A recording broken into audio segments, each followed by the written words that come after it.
This is my Mac Mini. It is actually a late 2014 model with 8 GB RAM, and there's only Mac OS X installed on the internal hard disk. But since 2016, more often than not, I'm actually running Linux on it. And Linux I generally install on an external USB hard disk like these here. For example, here I have a Ubuntu installation, and on this small hard disk here I have Manjaro. The third hard disk here is still free. You can see it's still a USB 2 hard disk. This is an old backup disk that I recently sorted out, and now it's free for experiments and demonstrations like this here. And so we will use this hard disk today to install Linux.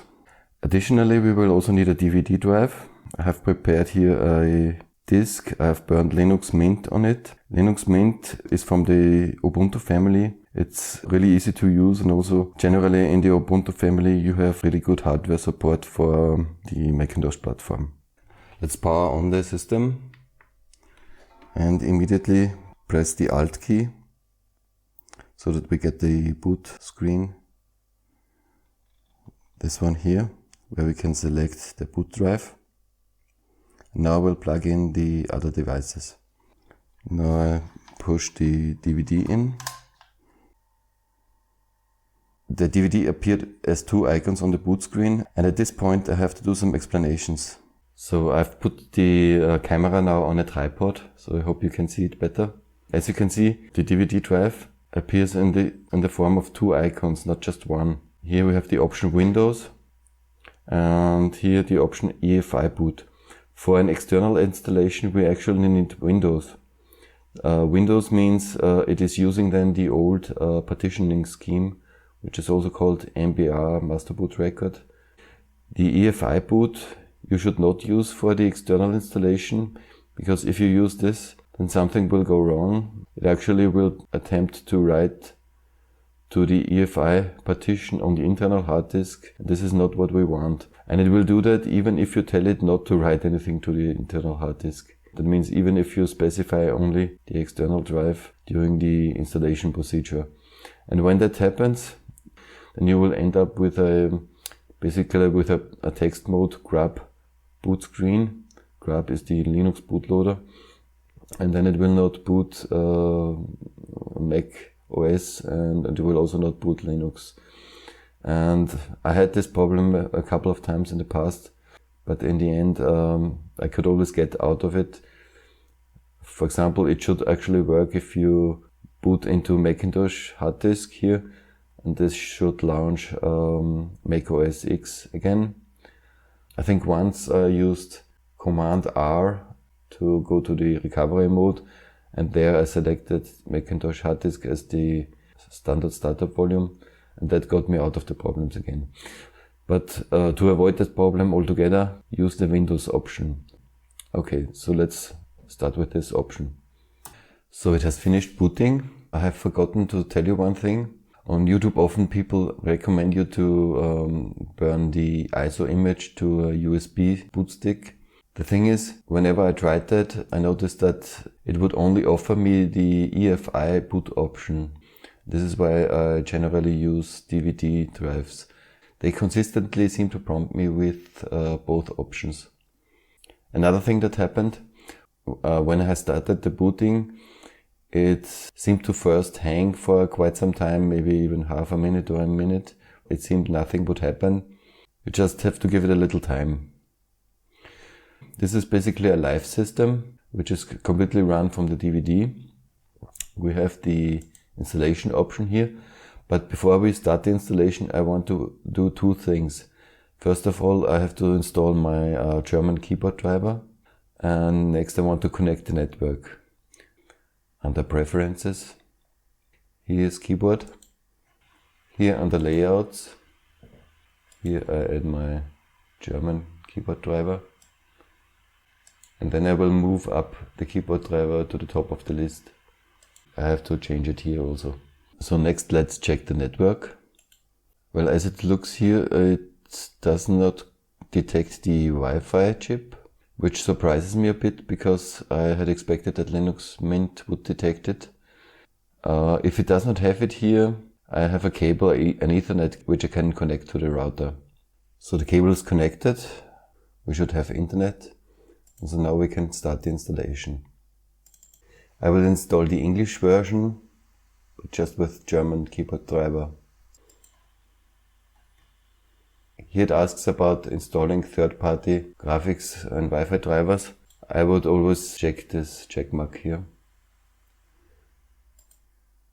So this here is the next critical part where we want to install Linux Mint. We don't want to overwrite the internal hard disk. So what we will choose is here the option something else.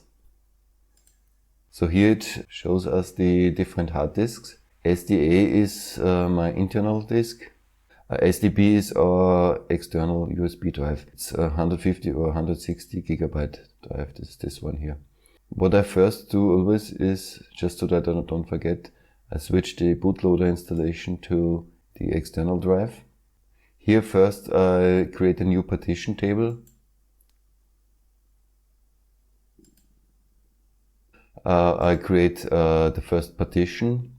Let's say we take 50 gigabytes approximately for Linux. Primary partition is okay, it has to be bootable.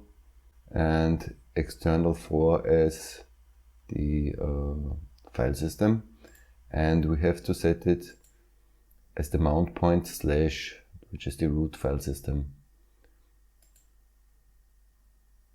It's a little bit annoying because the cursor always jumps up to SDA again, but I don't want to change anything on SDA. Here we have the free space of SDB. Again, we create the next partition. The next partition that I want is basically a data partition, and I want to have a data partition that I can use from other operating systems like macOS also. I want to format this as FAT32 file system and without the mount point.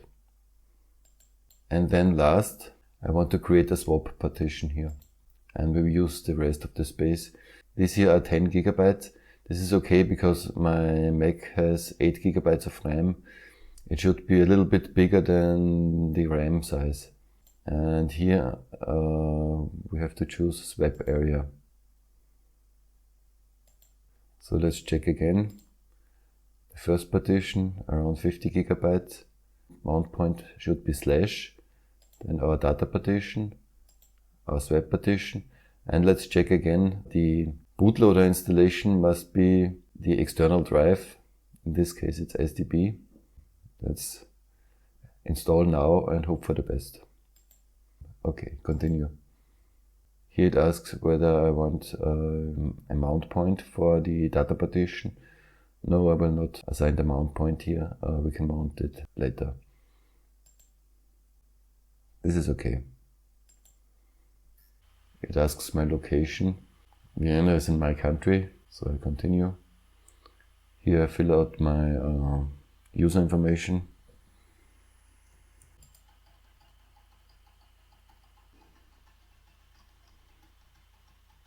Okay, the installation is starting and this will take a while. So the installation is finished. When I click Restart Now, it should do a shutdown, and when the system boots again, I have to hold down the Alt key again to get the boot screen. Okay, here we are. And here the option Windows is actually already the hard disk with the Linux Mint install. And it says Windows again because it's the old Windows partitioning scheme. The DVD is already ejected, so the DVD doesn't show up again. Okay, the system has booted.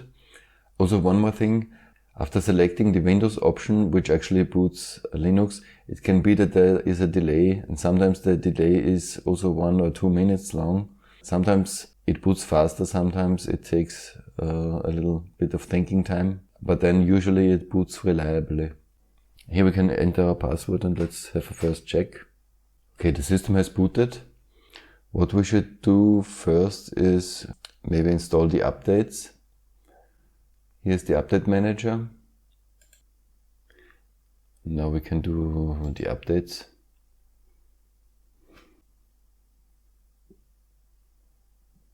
Okay, it restarted the update manager. Now let's apply the updates.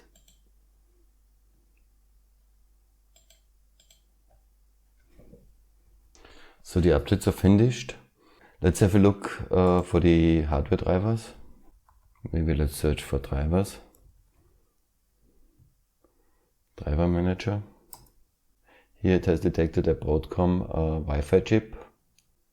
Let's select it. Okay, and after installation of the driver, it wants to restart. After that, the Wi-Fi should work. Okay, this is the restart after driver installation. Let's see whether it finds the wireless now. And it does, okay. Okay, I leave it with this. Thanks for watching. Bye.